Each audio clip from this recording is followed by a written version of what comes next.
And top 1%, basically, there were a couple of friends of mine, a couple of colleagues as well, who had taken this coaching. They had achieved great scores. Some of them who were doing it told me that like the program's very extensive. They explain all the concepts in very detail. So that's how I decided I'm going to go with top one. One thing I would say is that don't stretch the exam over a longer period. Like, don't keep like 6 months as your target that I'll do 1 or 2 hours of prep every day. Some days I'll skip also.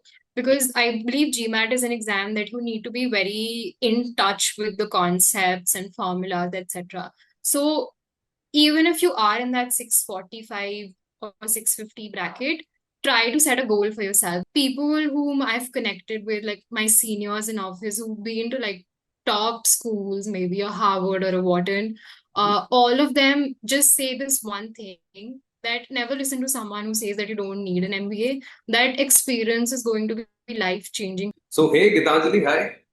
How are you feeling? Hi, Prithvi. Yeah, Doing great. How have you been? very well. Getanjali, you got a GMAT 735. Congratulations on that. It's a phenomenal score and a 100 percentile. So, and you got Thank you. into a couple of B schools also. If you can just sort of share with everybody what those B schools were and what were the scholarships. I think you got scholarships also. Yeah. So, firstly, thanks a lot for the congrats. I was mainly targeting the Asia market, and I also applied to a couple of schools in the US. Within Asia, I had applied to obviously ISB. I had an admit from there with a 75% scholarship.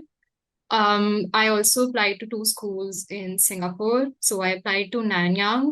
I got an admit from there with a scholarship as well as I applied to NUS. I have an admit from there with a scholarship. Not allowed to disclose the scholarship as per their NDA, but I've decided to pursue my MBA from the National University of Singapore. On the US side, that was not my primary target geography, but when I got a great score, I thought, let's try, applying to 1 or 2 M7 schools and see what happens.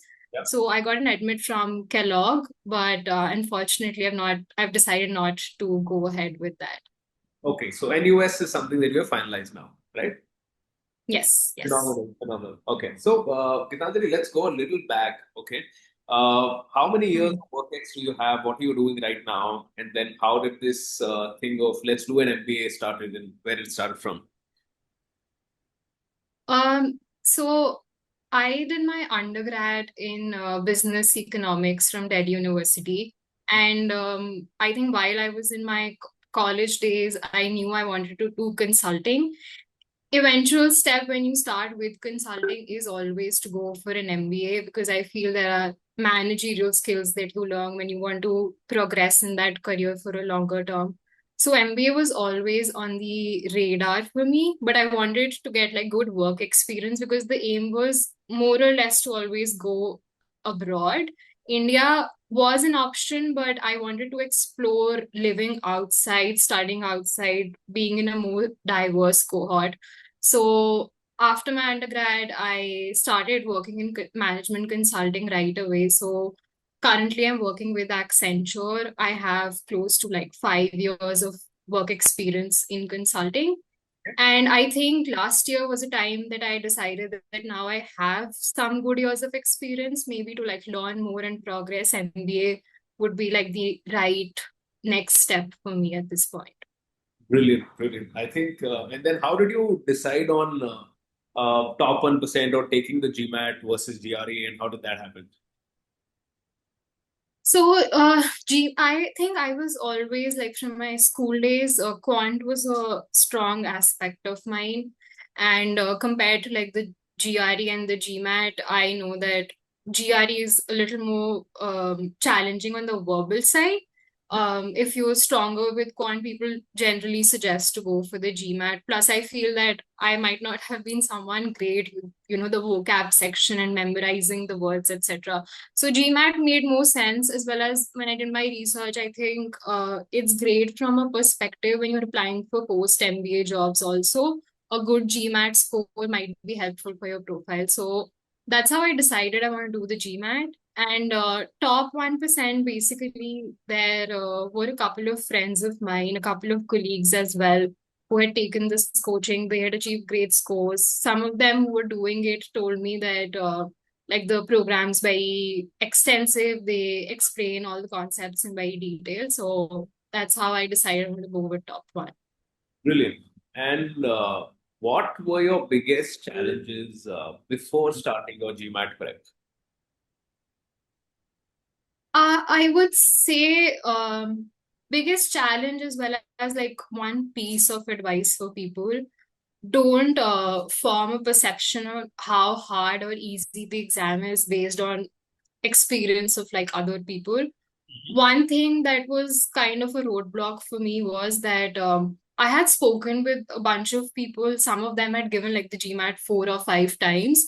And I had this preconceived notion in my head that, okay, it's a very difficult exam. There's no way I'll score a 100th or a 99th percentile because these are people from engineering backgrounds, etc. And it takes so many attempts. And I think that slowed down my progress and my learning in the initial few months. But once like I started practicing, taking the practice tests at top one and I started scoring better, I think that kind of gained my confidence. So that hurdle for me was the mindset that everybody has their own journey. You'll have to figure out your strengths and weaknesses as you start preparing. So learn from other people, but don't like form perceptions on how quickly or how slowly you will be able to get done with the GMAT. I think that's the biggest learning that's been there for me. Got it. That's really nice. Okay. Which aspect of the coaching at Top 1% helped you the most? Um, I would say quant was doable for me. As I said, like I was good at math, Hmm. but I think verbal was also not a weak aspect, but verbal can be very challenging. So there's one thing getting the questions right without a time limit, but it's another thing that when you have that clock ticking, you just have like 2 minutes per question, and there are these lengthy passages that you can get in the GMAT exam. At that point, like cracking the accuracy can be very difficult. So one thing that was very, very useful was the verbal content and the videos that were there at top one. I Yeah. think I did around some 250 plus passages for RC to get that accuracy. Right. And compared to like what's there on the internet, if you compare the material for verbal, I think top one really has that sorted. So verbal, I believe, was the main point where I needed more practice and more accuracy, and the material really helped with that. Perfect. Brilliant. Getanjali, so we quite often see that students tend to sort of, they face challenges while they're preparing and then they tend to break also sometimes when they're not improving, right? Say 2 weeks, after Mhm. 3 weeks, they're improving and suddenly they reach a plateau and they're just not able to break that ceiling. Tends to break them, they break Yeah. preparation, they take a break or they stop their preparation, delayed, etc.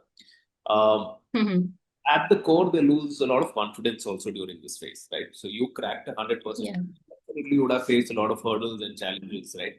So if you can just take us through a little bit on how your confidence evolved through this entire preparation process from where you started and then at the end when you knew that okay, I'm ready for the test.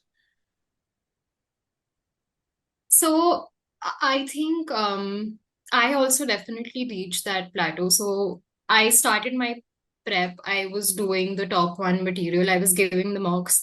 Now I think top one mocks are the most difficult mocks that are out there. And me personally as well, I believe I never crossed the 700 mark in a top one mock. It was always in late or mid 600s. And I kind of felt demotivated at that point of time that maybe like this is the best score that I'm going to get. But there's always this, you know, you need to have that willpower at that particular point of time that you can't give up. And you need to take a step back and evaluate. If you keep doing the same things that you're doing and you're not seeing any improvement, that's really not going to move the needle anywhere. So you have to take a step back, understand what are your strengths and weaknesses. At times, for me personally, also, it looked like, okay, sometimes I'm getting CR right, sometimes I'm getting RC right. But there was some issues like in the fundamental understanding of certain type of questions. So I was not preparing like a error log from the beginning, but I started doing that when I was hitting that plateau and my score wasn't improving. So I would say taking that step back, understanding your strengths and weaknesses, especially your weaknesses, understanding those problematic areas, putting in extra hours to practice that is definitely going to move your score. But don't keep blindly doing what you're doing. And ultimately, you can know all the tips and tricks, but I believe GMAT is an exam of practice. So you need to have that practice. So as Sandeep sir also says that you can know octave, but you need to do like those 200 plus passages to get 100% accuracy. So there will be days where you're demotivated, but just know that once you've done that practice, you cross that practice stage, it's going to be very, very easy for you. So just keep that in mind is what I'll say. Right. And Gitanjali, how did you know that you were ready for the test? When did that realization happen that, okay, let's give it a shot now? So, like as I mentioned, my top one mocks were not the target score that I was getting, but I thought I'll give the official mocks a try. Mm. So when I started doing those, I saw a significant difference in the score I was getting. So I was getting around a 755 or a 775 also on the mocks. So that's when I knew that, okay, if the official mocks are showing me the score, probably I'm ready for the test. And I went ahead and I booked it. I've actually given the GMAT twice. So the first time I didn't get my desired score. I got a 675, which was not something I was expecting. And it was all due to like the exam day pressure. So I was giving a competitive exam probably like after 4 years. So that exam anxiety got to me. Then I took a 1 month break between my first and second attempt, Mm. calmed down, just wasn't blindly practicing like 10 hours a day, just doing the concepts that I need to do, making myself calm and ready for the exam. And then I went ahead and gave the second attempt. Precisely what shifted in those 30 days that you went from 675 to a 735? I would say it was more of being ready for the exam. Like I wouldn't say that I did something drastically different. So as I said, like my mock scores were mid 700s at that point, the official mock scores. So from a theoretical standpoint, I was ready with the preparation. But I believe that mindset was required, that when you're doing the questions, you need to be very, very calm. So I was someone who used to start with the verbal section. And when I gave my first attempt, I was just so anxious that I really messed up the first one or two passages. And that really dropped my score. So even in the first attempt, I got 100th percentile for my quant. But because verbal went so bad in the beginning that my score dropped. So in that 1 month, I was just being more mindful, keeping my mind calm, doing a little bit of meditation so that I'm, I ensure that on the exam day, I'm very calm and I'm like looking at the problems one step at a time. So that really helped within that 30-day break. Interesting, very interesting. Gitanjali, help me understand this also. So you practiced on the top 1% mocks, right? Yes. Uh, do you think that helped you, or that helped in a way that the actual exam felt easier, or the original? Definitely. Definitely. So I think, and I've seen this from a lot of people also. Some people say that top one material is difficult, and I agree it is difficult, Yeah, but it isn't something that's outside of the GMAT curriculum. What right. top 1% has are the actual GMAT questions. Yeah. So, as an example, like when I gave that second attempt for the 735, the questions that I was seeing was so difficult on quant and DI. Like I had not experienced anything like that. Yeah. So even despite like getting a bunch of them wrong, my score was still pretty good, given the fact that the difficulty level was so high. Hmm. And I think if you've not practiced with those set of questions and given those type of mocks, you Yeah. will really be baffled on the exam day and you won't be able to cope. So like the official mocks were the reassurance of, that I'm ready and I can give the exam. But the top 1% marks were like the real game changer for me because they're preparing me for the hardest set of questions that can come on the exam day.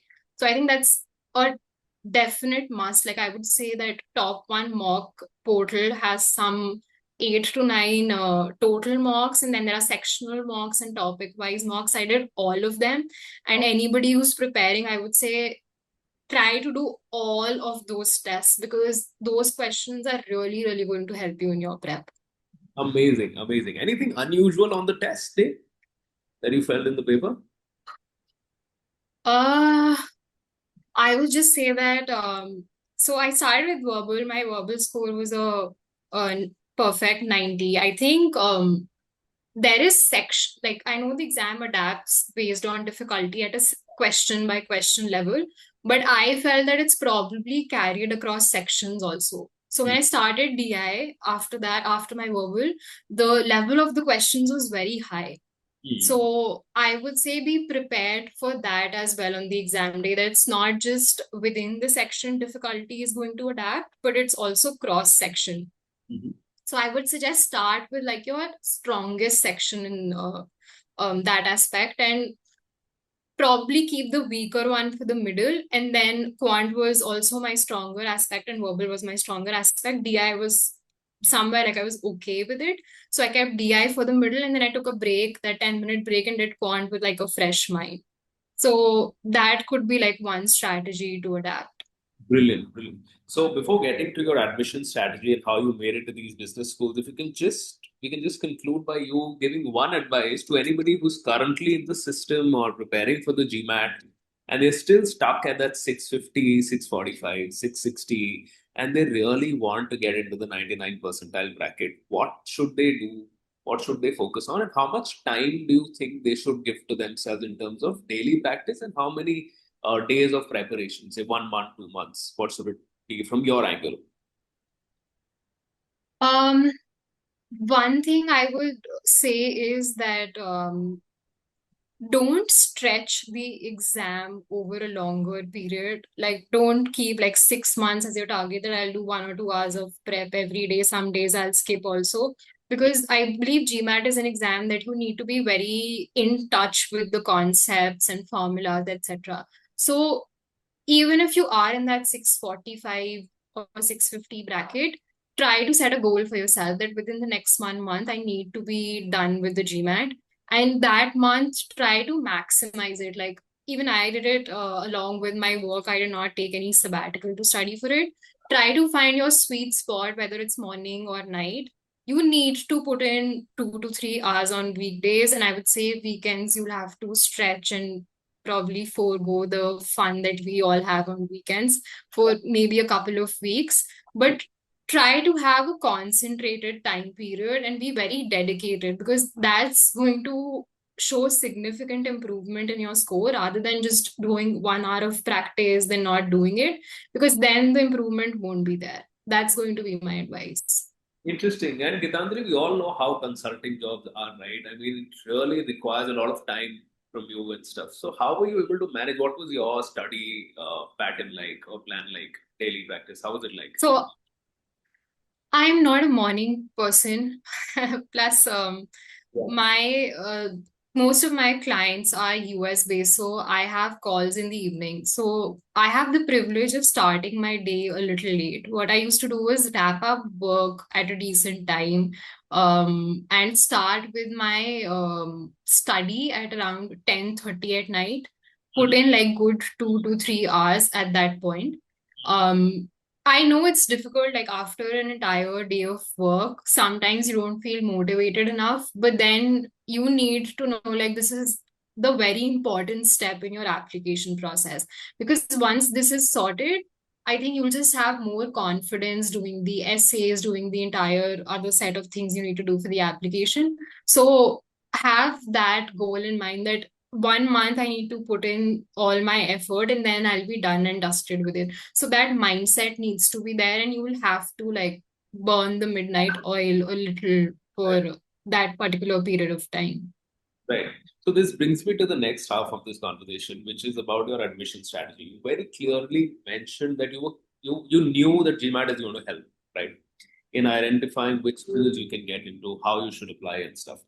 So what do you think Mhm. important was the GMAT? What role did it play in your in helping you getting into the business, Yeah. but also sort of backing scholarships?